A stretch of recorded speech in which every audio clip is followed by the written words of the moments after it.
Tamil cinema சூழல்ல வந்து இப்போ ஒரு விஷயம் தான் அதிகமாக பேசப்பட்டுட்டே இருக்காங்க அப்படின்னு சொல்லணும். ஒன்று வந்து நயன்தாரா விசஸ் தனுஷ் அப்படின்ற டாபிக் தான் சொல்லுவோம். அதில் என்னப்பா அப்படின்னு கேட்டிங்கன்னா வந்து உங்களுக்கு எல்லாரும் தெரிஞ்ச மாதிரி கடந்த நவம்பர் 18 வந்து நயன்தாரா அவர்களுடைய பர்த்டே, அதாவது 40வது பர்த்டே. ஸோ அந்த 40வது பர்த்டே அப்படின்னால வந்து நெட்ஃப்ளிக்ஸில் வந்து அவங்களுடைய டாக்குமெண்ட்ரி ஒன்று இது எடுத்திருந்தாங்க. அது வந்து கிட்டத்தட்ட வந்து அவங்க லைஃப் ஸ்டைலையும் சரி, அதேமாதிரி அவங்க மேரேஜ் விஷயத்தையும் வந்து டாக்குமெண்ட்ரியாக நெட்ஃப்ளிக்ஸில் பண்ணியிருந்தாங்க. இதை வந்து ரிலீஸ் பண்ணோம் அப்படின்னும் போது நானு ரவுடிதா படத்தில் சில கிளிப்ஸ்லாம் இருக்கும். அதாவது ஷூட்டிங் ஸ்பாட்டில் சில எடுத்த கிளிப்ஸ்லாம் இருக்கும். ஸோ இந்த கிளிப்ஸை வந்து யூஸ் பண்ணணும் அப்படின்றதுனால வந்து தனுஷ் அவர்கள் விடலை. கிட்டத்தட்ட 10 கோடி கேட்டிருந்தாங்க அப்படின்ற விஷயத்தை வந்து சொல்லி ஒரு சைடு தனுஷ் சைலண்டாக அந்த விஷயம் சொன்னாங்க அப்படின்னாங்க. ஆனால் நயன்தாரா அவர்கள் இது ஓப்பன் ஸ்டேட்மெண்ட்டாகவே வந்து என்னென்னா ஒரு மாதிரி அவர் ஆக்கமாக திட்டுற மாதிரியும் அவரை வந்து டைரக்டராகவே வந்து ஒரு மாதிரி பேசுகிற மாதிரியும் வந்து நயன்தாரா அவர்கள் பேசினது தான் ஒரு கான்ட்ரவர்சியாக மாறுச்சுன்னு கூட சொன்னோம். ஸோ இதுக்கப்புறம் இந்த விஷயம் வந்து நிறைய விஷயம் போயிட்டு இருந்து அதுக்கப்புறம் வந்து சொல்லப்போனால் வந்து இப்போ நடுவில் சமீபத்தில் கூட வந்து ஆகாஷ் பாஸ்கரன் அப்படின்ற ஒரு ப்ரொடியூசர் ஒருத்தர், அதாவது இட்லி கடை தனுஷ் எடுக்கிறார்ல அந்த படத்தோட ப்ரொடியூசர் வந்து அவருடைய மேரேஜ் வந்து இப்போ சமயத்தில் நடந்துச்சு. அந்த மேரேஜில் கூட நயன்தாரா அவர்களும் வந்து கலந்துட்டாங்க. அதே மாதிரி தனுஷ் அவர்களும் கலந்துட்டாங்க. ஆனால் ஒரு 2 பேரும் கலங்கும் போது தான் ஒரு விஷயம் நடந்தது. 2 பேருமே வந்து காமனாக வந்து ஒரு இடத்துல உட்காந்துருந்தாங்க. ஸோ அந்த பிக்கோட நம்ம நிறைய சோஷியல் மீடியாவில் பார்த்துருப்போம்.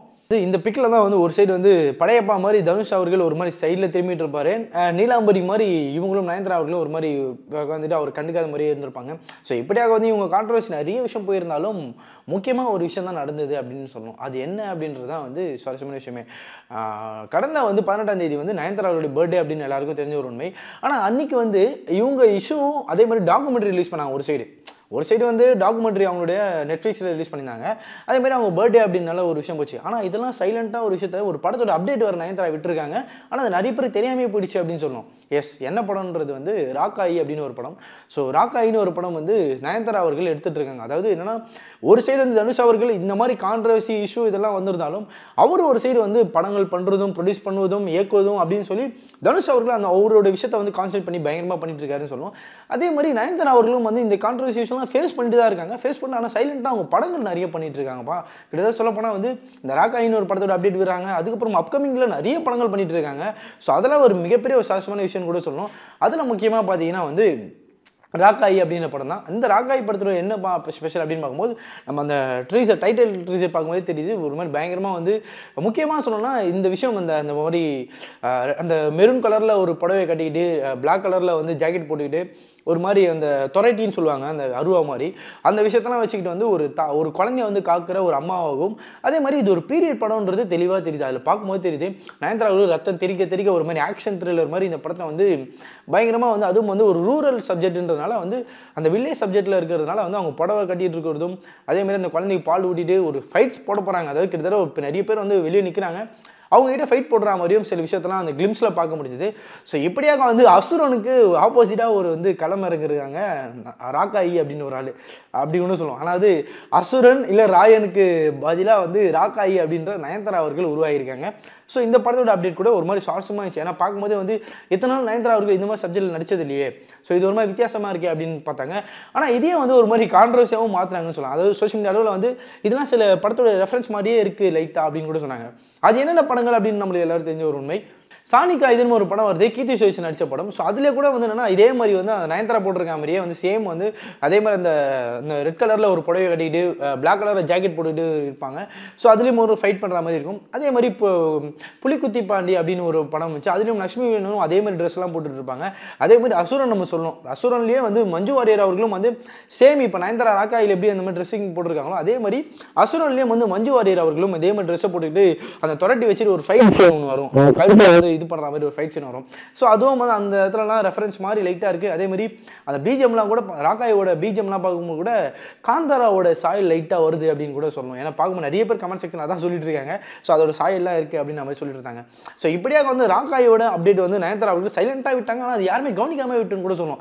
ஏன்னா இந்த பிரச்சனைகள் தனுஷ் விசஸ் நயன்தாரா பிரச்சனைகள் அதே மாதிரி டாக்குமெண்ட்ரி பிரச்சனைகள் இதெல்லாம் போயிட்டு இருந்தனால நம்ம என்ன பண்ணுறோம்னா இந்த படத்தோட அப்டேட்டே நம்ம கவனிக்காமல் விட்டுன்னு கூட சொல்லணும். ஸோ இப்படியாக வந்து நயன்தாரா அவர்கள் இந்த படத்தோட அப்டேட்டும் விட்டுருக்காங்க அப்படின்னு நம்ம பார்த்துட்டோம்.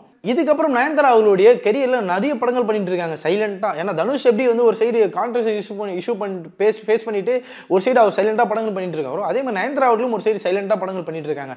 அதில் வந்து ராக்காயி அப்படின்னு ஒரு படங்கள் நம்ம பார்த்துட்டோம். அதே மாதிரி மண்ணாங்கட்டி அப்படின்னு ஒரு படம் ஒன்று இருக்குது. ஸோ இதுவும் வந்து ஒரு புது டைரக்டர். ஸோ அது வந்து மண்ணாங்கட்டி அப்படின்னு டைட்டிலே வந்து ஒரு மாதிரி பயங்கரமாக இருக்குது. இது வந்து இதுவும் வந்து ஒரு ரூரல் சப்ஜெக்ட் அப்படின்ற மாதிரி தெரியுது. ஸோ மண்ணாங்கட்டி அப்படின்னு டைட்டில் வச்சிருக்காங்க. இதுலையும் நயன்தாரா அவர்கள் நடிக்கிறாங்க. ஸோ இது ஒரு அப்டேட்டாகவே இருக்குது. இதுக்கப்புறம் வேறு என்ன படம் அப்படின்னு பார்த்தோம்னா டியர் ஸ்டூடெண்ட்ஸ் அப்படின்னு ஒரு படம் ஒன்று இருக்குது. ஸோ இதுலேயும் வந்து நயன்தாரா அவர்கள் அது ஒரு அப்டேட் வச்சிருக்காங்க. ஸோ இது எப்போ இனிமேல் கொடுக்க போகிறாங்க அப்படின்னு இருக்குது. அதே மாதிரி டெஸ்ட் அப்படின்னு ஒரு படம் ஒன்று இருக்குது. ஸோ டெஸ்ட் அப்படின்றது இந்த படமும் ஒரு டைட்டில் எல்லாமே வித்தியாசமாக இருக்குது. ஒரு மாதிரி பார்க்குறதுக்கே வந்து நயன்தாரா அவர்கள் அவ்வளோ படங்கள் பண்ணுறாங்களா அப்படின்ற மாதிரி இருக்குது. ஸோ அடுத்து டெஸ்ட் அப்படின்னு ஒரு படத்தை வர வச்சிருக்காங்க நயன்தாரா அவர்கள்.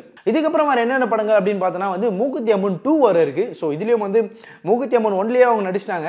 ஸோ மூக்குத்தி அம்மன் 2 வர இருக்குது. ஸோ இதில் எப்படி நடிக்க போகிறாங்க அப்படின்னு எதிர்பார்ப்பு நம்ம இன்னும் கூடி இருக்குது அப்படின்னு சொல்லணும். அதே மாதிரி தனி ஒருவன் 2 வர நடிக்க போகிறாங்க அப்படின்றது அப்டேட்டும் இருக்குது.